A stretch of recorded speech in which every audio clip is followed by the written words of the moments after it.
nakakahiya din naman kasi mga kalabarkada sa mga ibang tindahan na kami nagbibinta dito tapos wala kaming permit.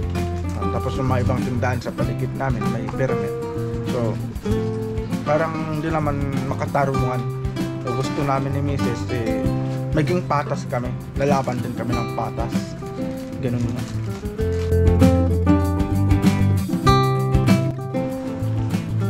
Yo, magandang tanghali mga kalabarkada. Kahapon pala ay galing tayo sa Alaminos, no? At sa lahat ng mga nakapanood nun, maraming salamat.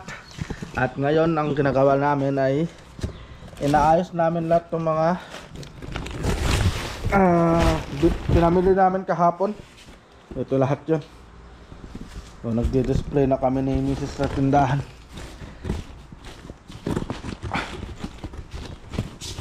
Ito na ba ya?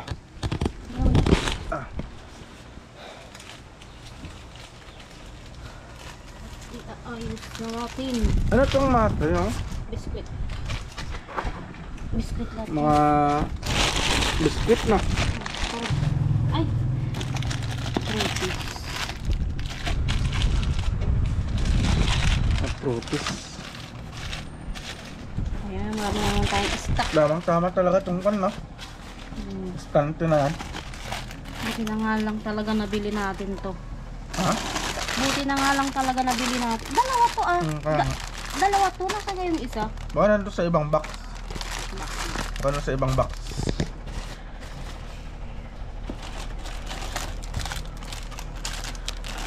Tingnan nyo nga mga kalabarkada yung kabahan namin ni Mrs. Pagkatapos magbiyahe, maghakot ng paninda, ito ang kabahan namin. Mag-ayos. Nagdi-display. Pero mas mahirap nung kakaumpisa pa lang namin talaga na mag benta mga kalabarkada dito sa tindahan. Gawa nung lahat kasi chine-check isa-isa yung mga product kagaya nito. Kunwari itong kombi, chine-check yan kung magkano yung price dun sa CSI. Hindi, ngayon i-check ko pa rin to kasi ano. Diba yung sa dati nga? Hindi, i-check ko pa rin to kasi minsan tumataas yung presyo. Ay, minsan tumataas. Ayun na. Tumataas yung presyo. Kasi dati-rate chine-check namin isa-isa yan. Lahat ng mga binibili namin sa CSI. Yung mga chichirya, ganyan. Kasi siyempre hindi nga namin kabisado yung mga price. Pero ngayon siyempre medyo alam na rin namin kung paano yung ginagawa. Kaya hindi na rin kami masyadong mahihirapan na mag-check kung magkano yung price ng bawat items. Grabe ang init.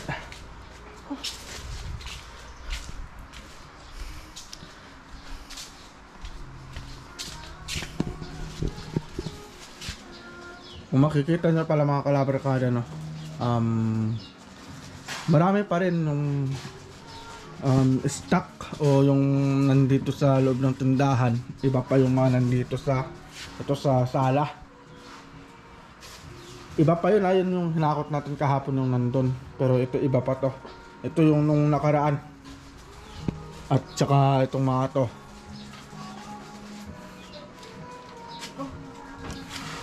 May isa pang box ng biskuit. Sa pang box ng biskwit. Oo, hanapin. Sige, hanapin ko. Kung makita nyo mga kalabarkada, no? Hindi pa na i-display itong mga pinamili namin dito kahapon. Pero marami pa rin doon sa tindahan. Kumbaga sa napalabas na yung puhunan. Parang ito na yung parang kita ng tindahan, pero pinagsasama pa rin namin yung kita saka yung puhunan. Pinapaikot pa rin namin yung mga puhunan namin saka yung kita ng tindahan. Kasi gusto namin makita yung pag-grow talaga ng tindahan mga kalabarkada.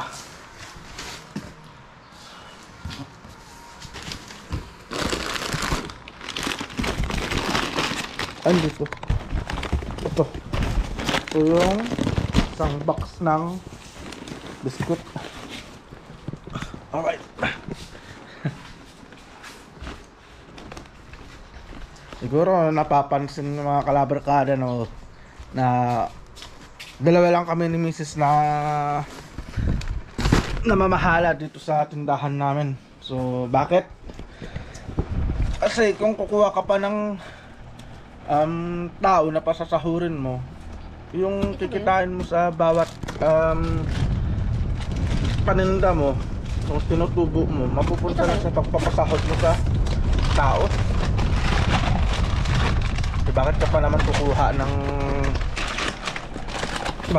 kukuha ng pasasahurin mo kung kaya naman i-handle, di ba? Sabihin, wala lang talaga tayong trabaho. Wala talaga akong trabaho. Uy, congrats pala sa akin. June, magse-celebrate tayo. Abangan nyo kung bakit. Bali, magse-celebrate tayo. Maghahanda tayo sa June. Uy, Abang-abangan nyo yan. kasi birthday mo, ganon. Ha? Kasi birthday mo, ganon. Anniversary. May anniversary ko dito sa Pilipinas. Punto na siya walang trabaho. Pang taon eh. Isang taon na ako dito sa Pilipinas na walang trabaho. Hayahay ang buhay. Hayahay. Pamotor-motor. Sana all. Pagala-gala. Sana all talaga. Kumakain ng kahit ano, mga paboritong pagkain. Natutulog sa tanghali. At yun ang kinakainisan ni Mrs. Tulog ka lang, tulog! Siyempre ay. Tulog ka ng tulog. Well, alam nyo ba mga kalabarkada, no? May kwento lang ako. Nagtimpla kanina si Mrs. ng benta niyang palamig. O di, ang nangyari, nakaidlip siya dito sa may tindahan. Alam nyo ba mga kalabarkada, naubos yung palamig niya ng wala na siyang kinita. Sinalin sa baon. Paggising niya, nagulat siya, oh wala nang laman. Tinignan niya yung lagay ng pera dun sa labas. Oh, Walang laman. 5 piso lang yung laman. Kasi yung ina-expect nga, kikita siya ng mga 50 ganyan dun sa may palamig. Kaso 5 piso lang yung tinubo, tinita niya. Ano ba yan? Hindi tayo lalabas ko na itong mga karton na to. Ang mga karton, mga kalabarkada. Dami ng karton dito. Ay nako.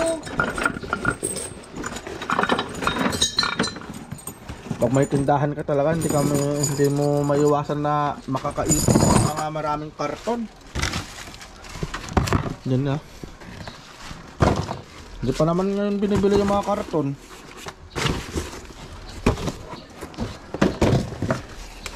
Be, yung mga ano. Mga kun- Be, yung mga plastic. Plastic? Isabit mo doon. Isabit mo kasi pinaglalagyan ng ice yan. Ano yan? Wala na to? Wala na. Be, meron pa be. Meron pa. Wala pa yung mga extreme eh. Yung extreme. Extreme. At alam niyo kung sino may salary ng palamig niya? Si Bakikay. Si Bakikay. Nilagay niya doon sa may tumbler. Ang laki-laki pa naman ng tumbler nun. Alright.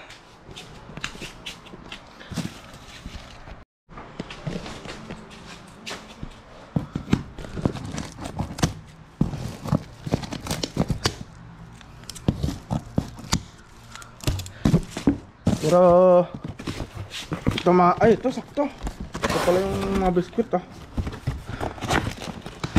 Pero ito mga karton kasi na ito mga kalabarkada, may mga humihingi dito sa amin. Pinapamigay na lang namin. Lalo na sa mga estudyante. Malaking tulong na rin sa mga estudyante yung mga karton na to. Tsaka tulong na rin namin sa mga estudyante. Kasi ginagawa nila para sa project nila. Yan.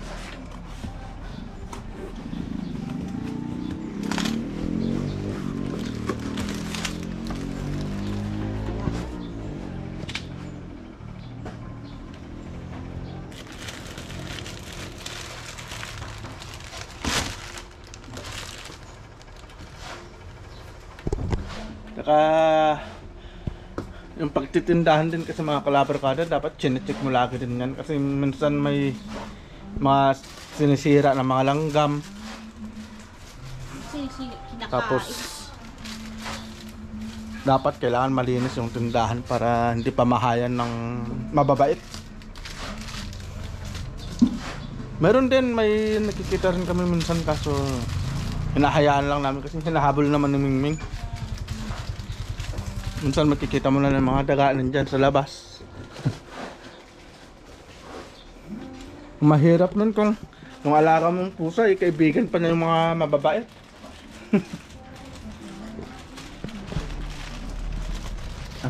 Ice pack. Ano yun? Sprite? Ano may bibili? Sprite ba? Hindi ako kasya.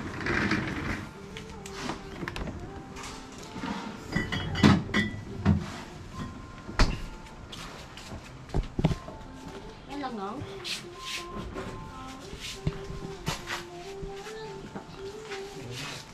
Kaya yung buto ba?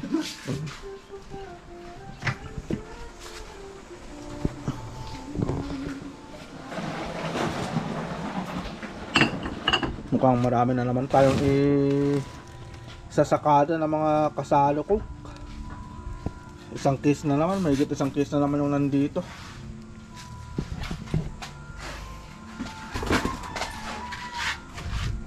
Alright.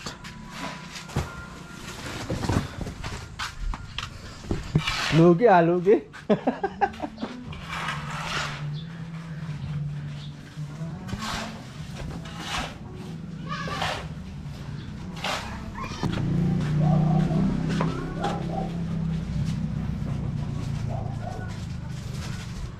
Ito pala yung mga kalabarkada, yung mga chichirya na hinakot namin kahapon. Tapos nilagay na pala ni Mrs. dito sa may karton.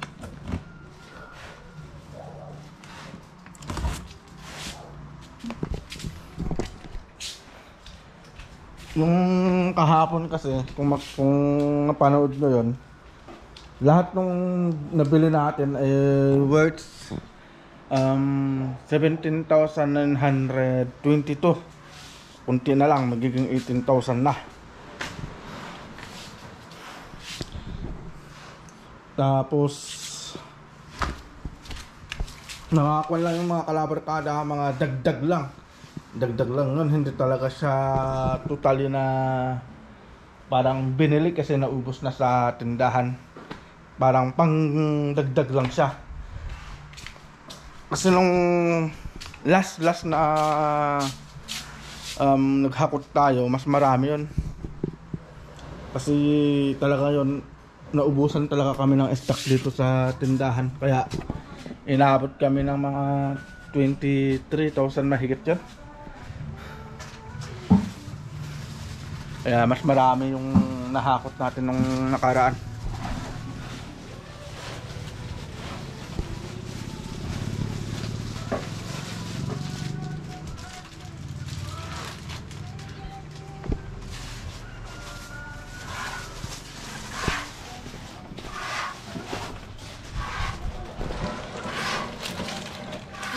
Mas malaki nung minsan nag-bill tayo ng 30,000. Yung punong-puno yung Ay oo iba pa nga yung sigarilyo dun, di ba? Ay oo, iba pa. Ay oo nga, kasi naghakot pa ako ng ilan yun na. Parang nasa 30,000 nga pala nung last na naghakot kami. Kasi may mga alak, sigarilyo Hindi. na inabot din ng 15,000 plus. Wala. Mayroon Be, wala pang alak at walang alak pa doon. Yung grocery pa lang natin yun doon sa ano, iba pa yung alak at Ay, 30,000 ba yan? Malaki-laki. Umabot na tayo ng 30,000. Ay, yun lang. 30,000 doon lang sa CSI yun. Iba pa yung mga alak, iba pa yung mga soft drinks. Los tres garilo, ganyan. Iba pa yun. Mas maraming hard dyan. Oo, kasi magkano yung dala ko, nagkulang nga tayo, di ba? Kaya, ay hindi tayo nakabili ng sigarilyo kasi nga yung 30,000 nagkulang, di ba? Ay, oo. Yung 23,000 nung pan pa yun, nung mga March pa yan. Mga March yun, nung pumunta tayo, Oo. 23,000 na. Kasi nitong... Hindi, yun yung last 23,000, yung last. Yan. Pero nung... ano ba ngayon? Mga March yun. March yun. March ba yan? Yung 30,000. Yun ang pinakamalaking grocery natin. Oo, na nagkulang kaya hindi tayo nakabili ng sigarilyo. Marami tayong hindi nabili. Kasi nagkulang yung 30,000 na dala-dala. Ay, totoo. Tama nga. Yung last pala yung 23,000. Yung April Tapos yun. nung March pala yun, nung pinakamalaki na grocery namin, 30,000. Pero maniwala kayo sa hindi mga kalabarkada. Nag-umpisa kami ng puhunan, 5,000. Last year, September. Yung ginagawa kasi namin, 5,000 nga lang puna natin, no? yung puhunan kasi, saka yung kita, pinagsasama namin. Tapos, pinapaikot lahat yun. Tapos, hindi talaga ginagalaw na pang, kunwari, di ba karamihan sa mga, minsan sa mga mahitindahan, pambayad kuryente, di ba? Pambayad kuryente, tapos pambili ng bigas. Pero sa amin hindi namin ginagalaw talaga. So dun makikita na lumalago talaga yung tindahan. So dun namin napagtanto na yung mga nasa Manila, nakakapagpaaral sila ng mga anak nila kasi nagtitindahan lang sila, di ba, Be? Gawa nung, malaki talaga yung kita sa mga tindahan. Ano pa Malaki din. Tsaka dito marami pa tayo, di ba? Oo. Maraming tindahan. Marami pang tindahan dito sa tabi namin. Ang malalaking tindahan. Malalaki pa, oo. Pero tingnan nyo naman mga kalabro kada. Ang kwan kasi niyan, ang tindahan kasi pag andito na lahat, talagang pupuntahan talaga ng mga bibili. Kasi dati katulad na lang, Coke. Yung Coke mismo, Coke Kasalo, naka-display pa yan dati sa harapan. Pero ngayon tinanggal na namin, pero hindi na sila yung tumitingin-tingin, di ba? Mayroong ganun na bibili. Ngayon, sasabihin na lang, Coke mismo nga po.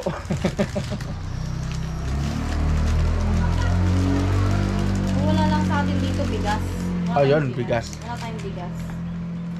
Hindi kasi kami pwedeng magtinda ng bigas mga kalabarkada gawa nang wala kaming permit sa NFA. So kung wala kaming permit, hindi namin gagawin yun kasi pag nagtinda kami tapos mahulihan kami, mas malaki pa yung babayaran namin kaysa dun sa kinita namin. Ano yung multa? Oo, multa. At wala rin po kaming di ba may mga dibotilya na mga gasolina, wala rin po kami nun. Hindi rin po kami nagtitinda nun kasi napakalaki ng multa nun. Pero yung mga alak, sigarilyo, mayroon po kaming permit doon. Baka mamaya magtaka kayo o magtanong kayo kung may permit ba kami o wala. Mayroon po.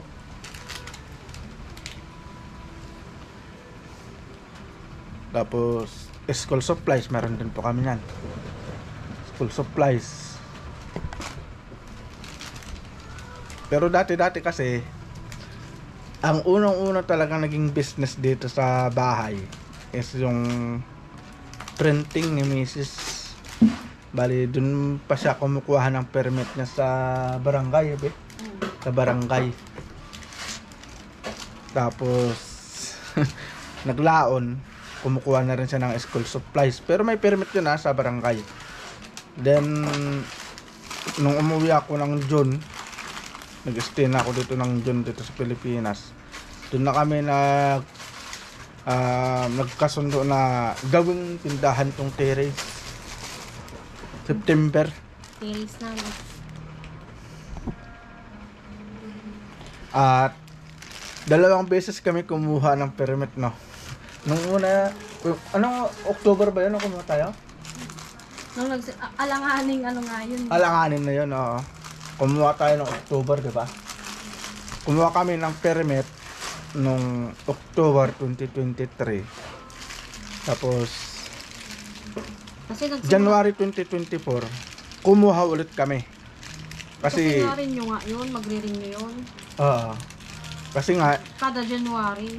kada January diba ang renewal, pero kumuha pa rin tayo ng October.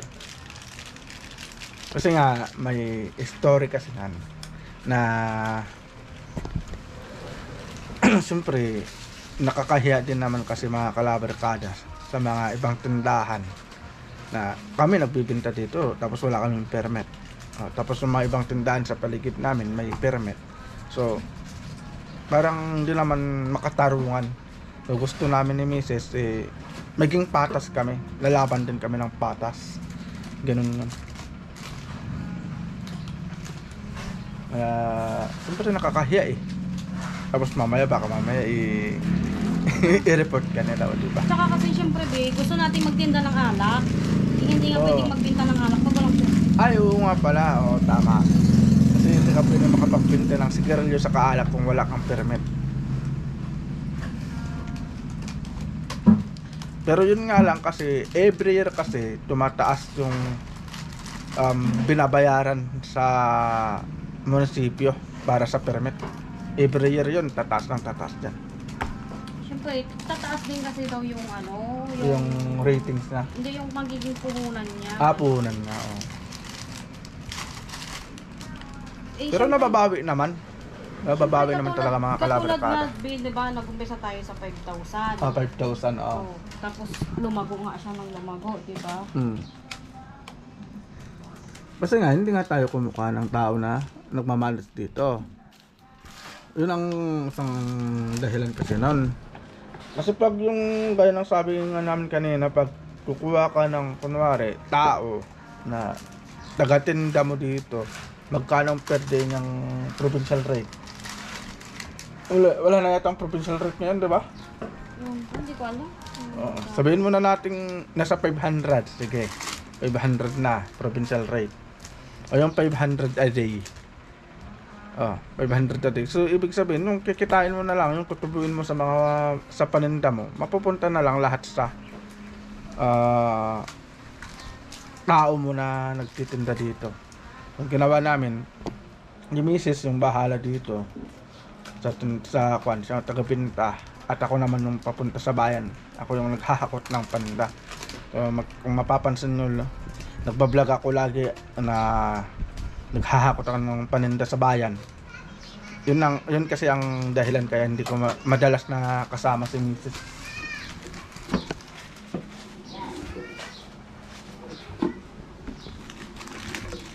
Kapag ano na nga din tayo, di ba? Kapag dagdag na rin tayo ng RTW. Ay, yun, RTW. May mga tsinelas na din tayo. ganyan. At tingnan yung mga kalabarkada, no? May RTW na rin pala kami. May mga tsinelas na din. Dami na din nadagdag. Marami na nidagdag dito. Kita Kulang na nga lang yung mga, anong tawag doon? Yung kumbaga sa, ano tawag doon? Pamerindahan? Parang gano'n. Pero siyempre sa amin palamig lang, parang try lang namin. Palamig, ganyan lang.